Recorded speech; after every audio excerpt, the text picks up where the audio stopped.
Hello everyone, and welcome back to the Hungry Shark Tavern. I know it has been some time since I've been on here, and I do apologize for that. Life has a funny way of throwing things in your direction that you do not expect, and sometimes they make it difficult to do or enjoy the things that you normally enjoy. But I'm back here. I am going to be posting regular content again. I got a number of videos in the works that you can look forward to soon. In the past, one of my other videos that I did, the Sinangag video, we had talked about Tapa and Tocino, and I had made mention that I was going to make separate videos for those for subscribers to the channel. In all fairness, since it's been so long, I figured that I might as well make these videos available for everyone, and really everyone should be able to know these things in order to enhance the Sinangag itself. Without further ado, we're going to be going in depth on pork Tocino, which is Filipino sweet-cured pork. Filipino Tocino, like many other dishes in Filipino cuisine, has its roots in Spanish cuisine, from the time in which Spain occupied the island. Tocino actually comes from the Spanish word for bacon or cured meat. Tocino, in the past, one thing that gave it its signature red color was an ingredient called saltpeter that was used in the dry curing process. Saltpeter isn't really used so much anymore. The people of the Philippines fell in love with the color, and so they've taken to recreate it in one of two ways. One, they'll use synthetic red coloring in the mix that they use in order to cure the meat, or, what I prefer to use, is powdered annatto seed. You can get annatto seed from most Asian grocery stores, and if you have a spice grinder like I do, it's very easy to pulse it in order to get a fine powder. Speaking of, we're going to get all of our ingredients together. For this, you are going to want about 500 grams of boneless pork shoulder or boneless pork butt. I tend to prefer using the butt just because I think the fat tends to render out a little bit better on that. The shoulder tends to be a little bit more lean.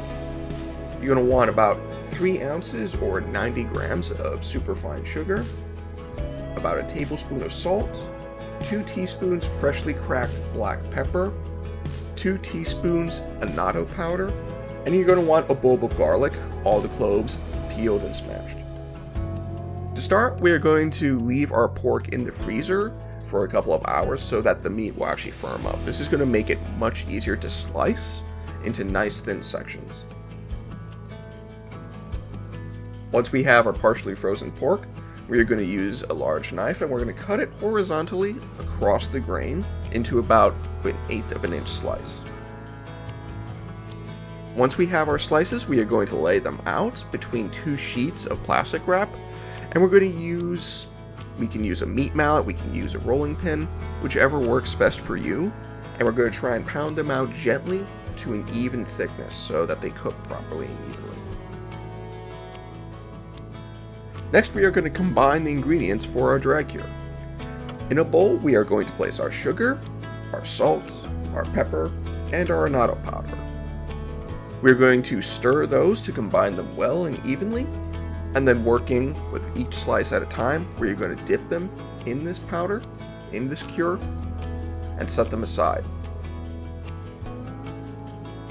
Working with each slice at a time, we are going to coat each side in the dry cure, and then we're going to separate it and place it either in a bowl or a Ziploc bag.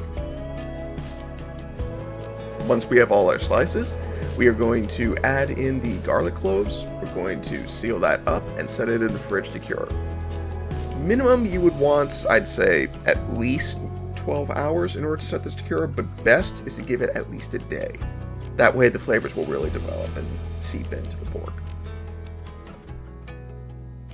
Once our meat is properly cured, we're going to take it out and we're going to drain off any of that moisture that has built up as it is cured. We're going to set that down, we're going to get ourselves a pan, and we're going to put that on the stovetop over medium heat. Once our pan is warmed up, we're going to add a little bit of vegetable oil, and we're going to wait until that shimmers and we know that is warm enough. We're going to work a few slices at a time, and we're going to place them on the pan to cook.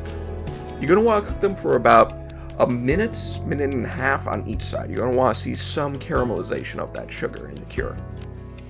At which point we're going to flip it over onto the other side and do the same, about another minute. And we're going to work with this for all of our slices. And there we have it, pork Tocino. It's a really wonderful dish to learn how to make. Very simple, very flavorful, very colorful too. And I like it even, just on its own with Sinangag. I've even incorporated a lot of other things in, tacos, rice bowls. I'll shred up the Tocino and use it on various other dishes as a garnish. It's a very versatile thing, and it's a really wonderful thing to add to your repertoire. Now, I want to thank you all again here. I will be posting another video going over Beef Tapa very shortly, and I hope you enjoy. And if you have any questions, feel free to ask, and I hope you join me again here at the Hungry Shark Tavern.